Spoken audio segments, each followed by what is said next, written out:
Partai Kebangkitan Bangsa atau PKB resmi menutup peluang untuk mengusung Anies Baswedan pada Pilkada Jakarta. Sebagai gantinya, PKB bersama Gerindra akan mendukung Ridwan Kamil sebagai calon gubernur. Kepastian itu diungkap Sekjen PKB Hasanuddin Wahid pada Minggu 18 Agustus. Ia menegaskan bahwa keputusan PKB untuk mendukung Ridwan Kamil bersama Gerindra sudah final. Rencananya pengumuman resmi dukungan itu akan digelar Senin besok bersama Partai Koalisi Indonesia Maju atau Gimplas.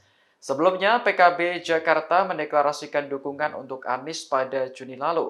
Namun dengan adanya sikap dari DPP PKB ini, otomatis akan membatalkan dukungan tersebut. Sementara Gerindra menyuarakan dukungan untuk Ridwan Kamil pada awal Agustus. Ketua DPD Gerindra Jakarta, Ahmad Riza Patria menilai Ridwan Kamil punya integritas dan kompetensi yang mumpuni untuk memimpin Jakarta.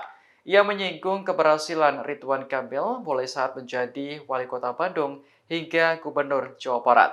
Menurut Riza, Ridwan Kamil tak akan sulit memimpin Jakarta karena jumlah penduduknya lebih sedikit dibandingkan Jawa Barat. Download Tribun X sekarang, menghadirkan lokal menjadi Indonesia.